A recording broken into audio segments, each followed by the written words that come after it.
اللهم أنت السلام ومنك السلام. بسم الله الرحمن الرحيم. السلام عليكم ورحمة الله وبركاته. الحمد لله رب العالمين والعاقبة للمتقين ولا عدوان إلا على الظالمين، وأشهد أن لا إله إلا الله ولي الصالحين، وأشهد أن سيدنا ونبينا وعظيمنا ومولانا محمد عبده ورسوله صلوات ربي وسلام عليه. اللهم فصلي وسلم وبارك عليه وعلى آله ومن اهتدى بهديه واتبع سنته إلى يوم الدين. أما بعد، كسو دوادا وإن شاء الله تعالى واقبتي اللحاد يكل قعيل كرباني قاعد سانو قادن جري دروستي الحمد لله أنو قادن جري وحنو قادن جري قصوين ككمدة marka waxaan qaadanayna maanta insha Allah ta'ala qisayro cajiib ah aan dhowr ahadiith gudaheeda aan ku qaadanayno biidni Allah ta'ala. wiil baa jiray oo wanaagsan oo Ilaahay khayr siiyay oo aad iyo aad nin ahlu diin u ahaa. markaas waxa dhacday gabadh wuxuu jeclaa in adeertii ah oo waligii ku fikiri jiray inuu guursado. marka waxa dhacday waxbarashadii buu dhameystay. markuu waxbarashadii dhameystay wuxuu damcay inuu guursado, laakiin diyaar muu dhahayn dhinaca dhaqaaleed. muxuu sameeyay markaas uu safray. aabihii buu la tashaday. aabihii buu maxaan ku dhahdaa wili aabba waan baxayaa, waxaan rabaa buu yidhi insha Allah ta'ala inaan soo shaqaysto. marka wuxuu sameyn jiray Ilaahay khayr siiyay. isla markii uu dhoofay uu safar dheer galay. safarkii kadib wuxuu helay shaqo wanaagsan oo aad uga shaqeeyo, si fiican u shaqeey. marka muxuu yeeli jiray? wuxuu yeeli jiray lacagta uu helo wuxuu soo diri jiray aabihii waa markaas lacagii uu soo diri jiray ba Ilaahay jalla wa ala wuxuu u sakhiray inuu aabihii halkan uu uga dhisay sharikad. marka wiilkii alxamdulillah markii uu soo shaqaystay uu dhowr sano maqnaa ayaa uu soo noqday. markaas uu diyaar garowgii uu lahaa nabigu calayhi salaatu wasalaam uu yidhi ya macshar shabaab hoy dhalinyaro ida maxaan ku dhahdaa man istata'a minkum alba'ata ninkii idinkada maxaan ku dhahdaa diyaar ahow. diyaarkuna waxa weeye waa diyaar dhaqaale iyo diyaar maxaan ku dhahdaa awood maxaan ku dhahaa xaajadiisa uu ku gudan karo oo qofta maxaan ku dhahaa xaajadeeda ugu gudi karo. taas weeye. marka halkan waxa dhacday wiilkii uu soo noqday. mar alla markuu soo noqday Ilaahay amarkiisa ayaa wuxuu soo noqday isagoo alxamdulillah xoolihiina haya, dhaqaalihii uu ku masruufi lahaa reerkiisa iyo mas'uuliyadiina haya, maxaan ku dhahaa kalgacaylkiina wali qalbigiisa ku jiro gabadhii ayaa uu soo noqday. aabihii uu sheegay. mar alla markuu soo noqday aad iyo aad baa loogu farxay, reerkii oo dhan baa ku farxay. markaasuu yidhi aabba waxaan rabaa gabadhii in adeer tahay in la ii doono. odaygii waa diyaar garoobay, gabadhii waa loo tegey. reerkii aabihii walaalkii buu maxaan ku dhahdaa walaalkii buu tegey. calaa kulli xaal wuxuu yidhi wiilkaygu diyaar buu u yahay inuu inantaada guursado. wallahi wuxuu yidhi wiilkaan adeerka u ahay dhib ma qabo. odaygii labadii oday baa isa siiyey.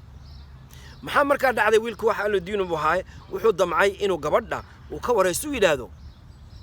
marba haddii xaalku saa yahay warbal gabadha ra'yigeeda aan soo weydiiyo. laanna waxa weeye sharciga diinta waxaa ka mid ah oo ay guurku ma ansaxayo haddii aan labada dhinac hadday labada qof ayna maxaan ku dhahdaa ayna isku ahayn, ayna maxaan ku dhahdaa labada qof hadday labada dhinacba ayna raalli iska hayn inay isguursadaan. waa damcay waxa la yidhi orodoo tag albaabkoo furan sida sharciga ah. sharciga islaamka gabadha waad la hadli kartaa hadduu albaabku furan yahay oo bannaanka haddii qofkii sii maray soo maray uu arki karo. wuxuu nabigu calayhi salaam laguma cudloon karo qof laba qof haddana isagoo in adeerkeeda haddana laguma cudloon karo. waxana maxaan ku dhahdaa sharcigu uu saamaxaynin in la isku cidloodo.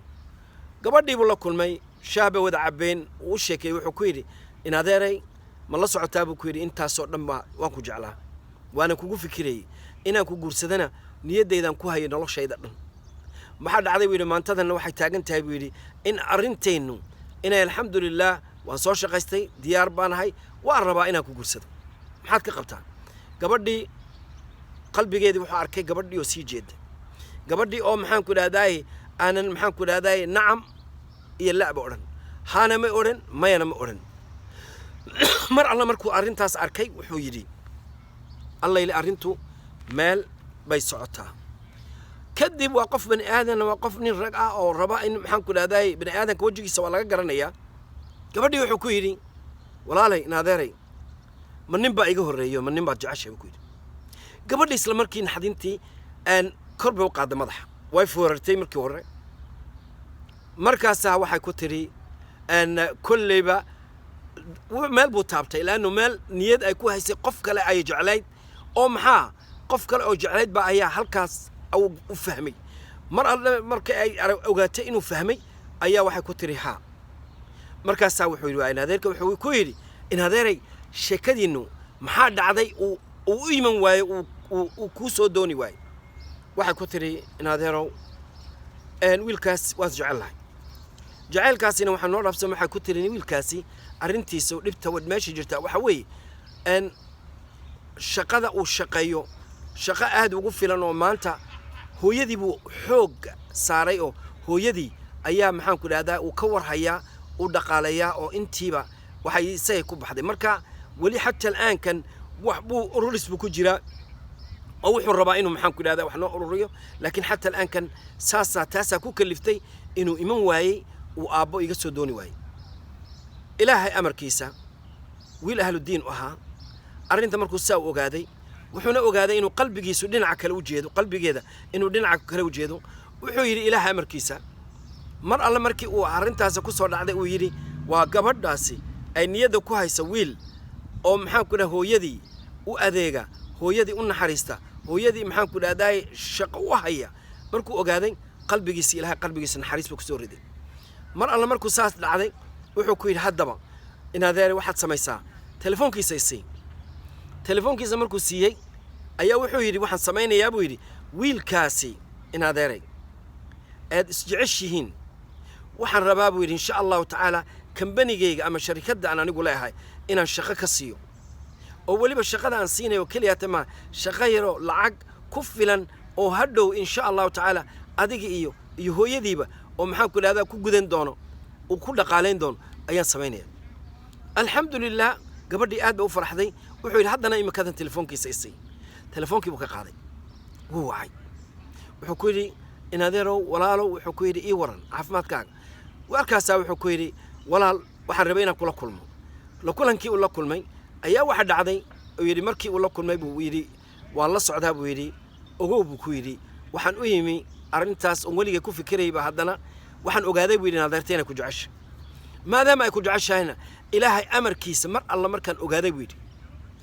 xaaladaada ilaahay jalla wacalaa qalbigayga wuu ka saaray buu yidhi qalbigayga wuxuu ka saaray gabadhii in adeertahayd jacaylkaan u qabay baa ilaahay ga saaray waxaa ilaahay soo geliyey buu yidhi in aan idinka maadaama ilaahay jalla wacalaa sababtii idinka dhigay in aad israbtaan oo haddana aanad karaynin buu yidhi in awood iskuma bismi illahi raxmaan raxiim saad ogeydeen waxa weeye halkaan ka wadnaa alxamdulilah ayaa wiilkii markay la kulmay qisada halkaan ka wadayaa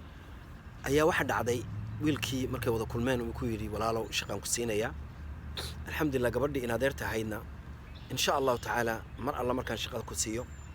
ee aad insha allahu tacaala lacagta ku soo gashaa ma shaqaysatid biidni almawlaa jalla wacalaa waad maxaan ku idhahdaay waad guursanaysaa alxamdulilah wuxuu yidhi waa kii uu sheegay wuxuu ku yidhi waxa dhacday buu yidhi mar alla markii ay naadeerta igu tidhi allahuma salli calaa maxamed ay igu tidhi wiilkaasaan jecelahay ayaa waxaa ilaahay jalla wacalaa waxaa ilaahay subxaana wa tacaala wuxuu yidhi qalbigayga wuxuu ka saaray qalbigayga isla markiiba uu ka saaray wuxuu ilaahay ugu bedelay buu yidhi inaan adiga ku caawiyo maadaama aan qoftii walaashii aan jecelahay halkaasina xadiidkii waxaan xasuustay buu nabiga calayhi salaatu wasalaam ah laa yu'min axadukum xataa yuxibba liakhiihi maa yuxibbu linafsi qofna iimaan dhaba ma helaya ilaa wuxuu naftiisa u jecel yahay xubbi baas meesha soo galay ilaa wuxuu naftiisa u jecel yahay walaalka u jeclaada markaasaa wuxuu ku yidhi qalbigayga baa ilaahay ka saaray wiilkii kale ee maxaan ku idhahdaa ee hooyadii ilaalinaya ee gabadhana jeclaana muxuu yidhi isagiina wuxuu yidhi ilaaha amarkiisa mar alla marka aan maqlay buu yidhi in aad timi gabadhii aad soo doonaysid gabadhii in adeertaha aad soo doonaysid ayaa waxaa igu dhacday buu yidhi waxaa soo dhacday buu yidhi waxaan xasuustay buu xadiidkii nabiga calayhi salaatu wasalaam ayuma mri'in wuxuu yidhi qof ma jiro fayatawada'a oo weysaysta oo ilaahay jalla wacalaa u tukada laba ragcadood ilaa haddii uu u tukada ilaahay laba ragcadood oo ilaahay gacmaha kor u qaadaa ilaa ilaahay jalla wacalaa uu aqbalaya ducadiisa markaa mar alli markii aan maqlay buu yidhi inaad timi ee aad gabadhiina soo doonaysid ayaa waxaan ku leeyahay ilaahayow gabadhaasi hadday khayr ii leedahayna ilaahayow ii soo dadeji gabadhaasi waan jecelahay wayna jeceshahay duruufdii baan keentay adiga keliya ayuunbaa maxaan ku idhahdaa isiin kara محمود مركز محمود سويين تاس أيقول صور لحظة وان تجي بالوان سوي سيستم الله مركز سوي سيستم إن حدنا إسكو سودي أريه بيري أيام دعاء سي أيام وحنا لي هدي إلى هاي خير هدي خير إلى هاي إلى هاي وايسينين إسلام مركز صلاة الساعة وقبل حي بيري أيام واحد عادي بيري لها مركزة أي تلفون كان وصور الله أكبر الله أكبر إلهي جل وعلا لوج على هذا إلهي درتي أو لسكوج على هذا أو إلهي درتي أو لور هذه حلال إيوه وناكسن وحوي ولا لا يسأل نيشة وحوي مربل بع وحنا هذا جعلك إلهي جل وعلا هذا أخر ريو وإلهي سبحانه وتعالى جعل كيسة أنه له الرئيسي وحين نقول إن إلهي ننكي هلا وحر بوهله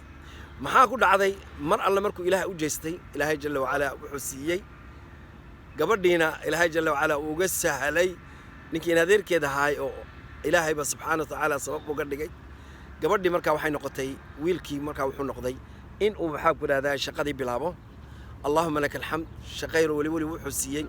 درجة في عن أو محن كل هذا العقد في عن وقاته لأنه ويل كاسي قبل ناس مركز استعلانيين مركز ربين إنه يسقور سدان كهر واحد عادي إن جامعات دي وذا دقن جيرين جامعات دي كقلن جبيين جامعات دي قبل إنه يقلن جبي سياحة فده وذا سكجو وقتي ويل كنا وقلن جبي لكن شقدو كشقيني أي واحد عايد شقير أو أنا يعني كفلنين إنه رير كمصروفه لكن إلهي جل وعلا وحسيه مكا ريرنا إلهي واسيي شقوا ناكسنا إلهي واسيي الحمد لله هو يدينا وحو أهلي قفنا أو قبرأة أو إن شاء الله تعالى كعاون دونتا سداني شيء جري مروال بحلون جري محن كل هذا جوركو وتاجيرو مسؤولية إلهي جل وعلا إن وددي سلسكو تاجيرو وتعاونوا على البر والتقوى إلهي وددي سا والله يسكو عاويو أي كم التهاي إلهي جل وعلا وحن إلهي كبرينا إنه إلهي سبحانه وتعالى قلنا إلهي قلبي جن أفره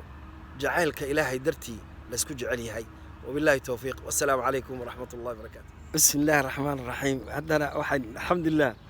واحد كله بي إن شاء الله تعالى أو عندنا قصدي لحدي ده وحديث النبي عليه الصلاة والسلام ويري الله في عون العبد ما كان العبد في عون أخيه. إلهي جل وعلا وحو عاوية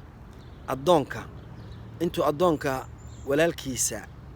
الدونك ولا الكي وعاونيه محد عضي كويلكي إلهي خير السيئة ما دام إن أنت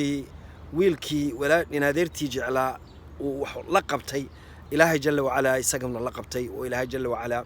وكعاويي وإلهي سبحانه وتعالى أسخري قبل كخير بدن أو محام كده داي سيدي إلهي جل وعلا وقده وأن لها الله سبحانه وتعالى سي حديث النبي عليه الصلاة والسلام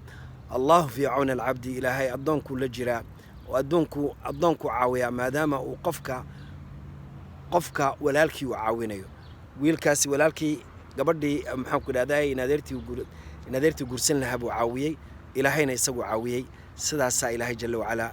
وأدونكو وقتليا سداس وقفكو ونحرستا قف إلهي جل وعلا ونحرستا يسوينا قبر في عن وخير قبتا أيها لي